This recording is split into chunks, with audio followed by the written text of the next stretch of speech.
Today we are going to discuss the Manchester bombing incident. What was it and was there a conspiracy? Enjoy the video.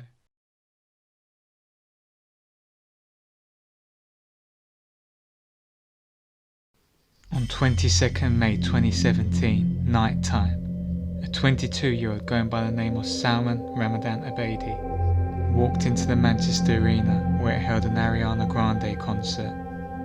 Around 14,000 people were anticipating the night of an American singer coming to a city like Manchester.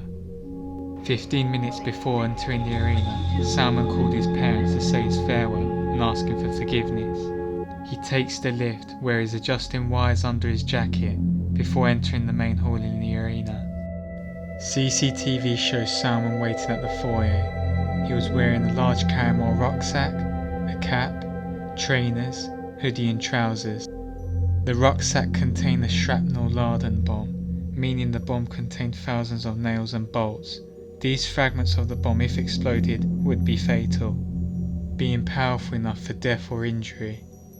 10:30 p.m. when the concert finished, people were preparing to go home. 1 minute after, the foyer filled up. Salman was heading towards the people, who were preparing to collect their children or people leaving the arena. At that time, Salman walked into the crowd and detonated his bomb. This suicide attack had caused 22 deaths, including an 8-year-old girl, and injured 800 people. The 22nd of May was a structured day for Salman, as he did numerous visits and other places before he detonated his bomb. At 8:32 a.m, Salman leaves his flat at Granbury Row, which he had rented for 2 weeks. This CCTV shows him renting the flat from the landlady weeks before. He leaves his new flat, withdrawing £400 at Whitworth Street. At 12:29 p.m, he leaves his flat with his blue suitcase and a bin bag before entering a taxi. At 12:52 p.m, Abedi is at Stevenson Square with no black bin bag. Possibilities might be him either handing these items to someone or disposing it. 1:12 p.m, he returns back to the flat in Granbury Row.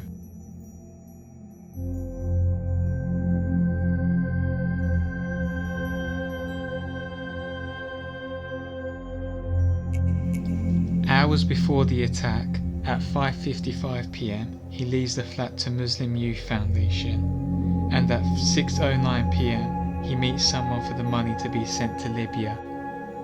At 6:22 p.m, he goes to Shude Hill Metrolink station to get to Victoria Station, which is next to the arena, at around 6:29 p.m. This might be Salman scouting the area before his preparation of the attack. 6:36 p.m, he takes a black cab and returns to the flat again at 6:59 p.m. 7:41 p.m, he leaves with his blue suitcase and small rucksack. 6 minutes later, he is not seen with the suitcase. 7:55 p.m, he is seen getting into a cab at Piccadilly train station with no rucksack, going back to his flat at 8 p.m. 6 minutes later, he leaves the flat with his bomb-filled Carrymore rucksack. 8:14 p.m, he makes his way back to the arena, where he first waits to get a tram at Metrolink station. As he is waiting, he makes a phone call. 8:28 p.m, the tram goes towards Victoria Station. 20 minutes later, he takes the lift.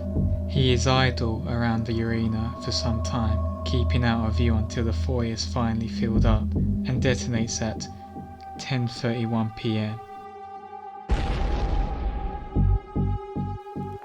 The aftermath of the bomb had been horrific. People were being lifted off the ground, the doors blew open, the foyer in smoke, blood everywhere. 11 minutes after the bomb, armed police officers entered the foyer to secure the area. The ambulance arrived 39 minutes late, around 11:10 p.m, due to the possibility of a second bomb, and fire brigade arrived almost 2 hours late. Salman's body was split in two, with 4 parts being found on the scene, where it was claimed to be riddled with nuts, wire and metal parts. Also, forensic investigators believe this bomb could reach above 20 meters proximity. This, I believe, is one of the important parts about the case because it explains the bomb's severity and how such a bomb could be created in England. Investigators believed Salman could not have built this bomb without proper guidance. The bomb he built was built for a while, and 4 days before the attack, Salman was at Libya, possibly finalising his plans. What was found on the scene was the bomb's detonator, a paint tin and money tin, which stored his nuts and bolts.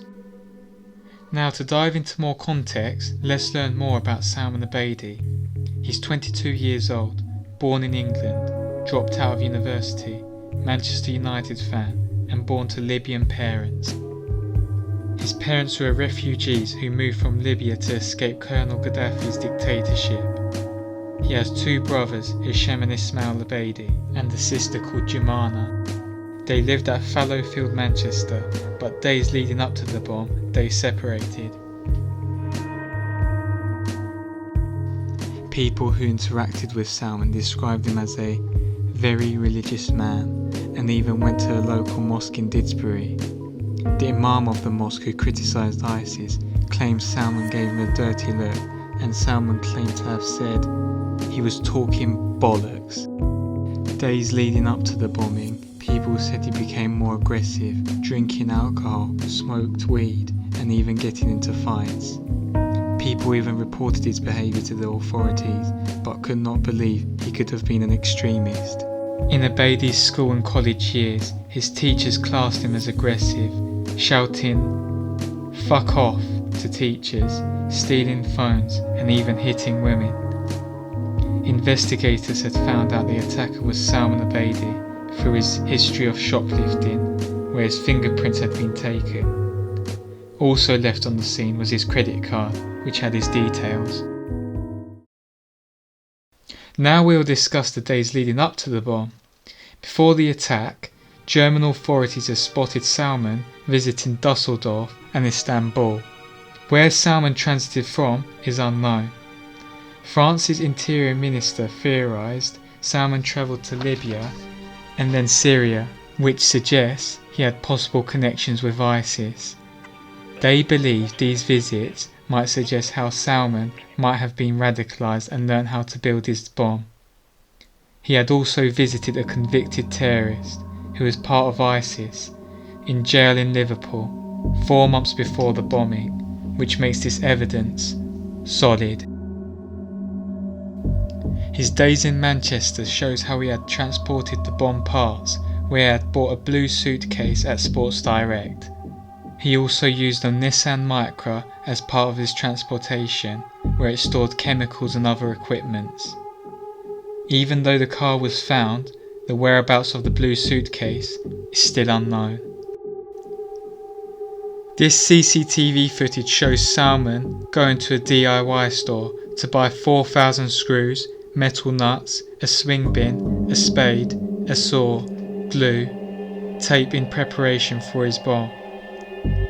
The cost of this, which was £200, and believes Salman used most of his student loan money to buy parts of this bomb. Other records show Salman buying from her mother's credit card, where she was receiving tax benefits, even though she had moved back to Libya. Other evidence shows Salman's brother to have requested chemicals to be bought from Amazon, which his cousin paid for. Now that we have talked about the days leading up to the bomb, let's now talk about the theories of what motivated Salman Abedi to do this attack.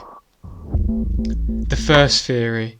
In 2011, the parents of Salman moved back to Libya to fight for the dictatorship, with Salman later joining and possibly learnt how to make the bomb. Salman went to fight in Libya, where he fought the front line and was injured.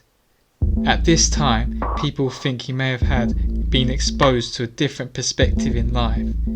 He was then rescued, along with other Libyan British nationals, by the HSM Enterprise to be brought back to the UK. The second theory is evidence involving Salman's brother Hashem. His fingerprints were found on the bomb parts.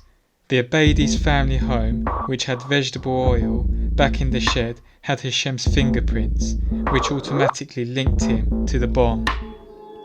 Theories could be his brother motivating Salman, or them both working together. The day of the bomb, Hashem was in Libya, and it took almost a year to bring him back to the UK to face trials. But due to legal reasons in Libya, this took longer. That what Salman did has come as a complete shock to you.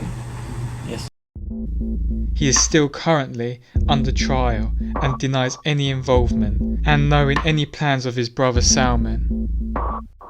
The third theory, Salman Abedi's sister Jemana, claimed his motivation was revenge on America, claiming, I think he saw children, Muslim children, dying everywhere and he wanted revenge.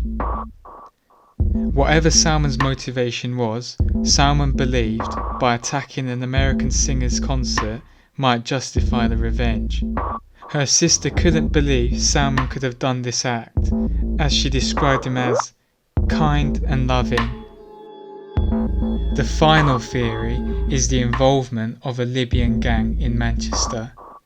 Other sources suggest Salman hanged out with other Libyans with same extremist views. Authorities believed these people were also linked to the bombing, but were dismissed. The authorities couldn't find any links to anyone else helping Salman with his plans, other than his brother. The authorities believe this Libyan gang was aware of Salman's plan, but never conducted in helping him.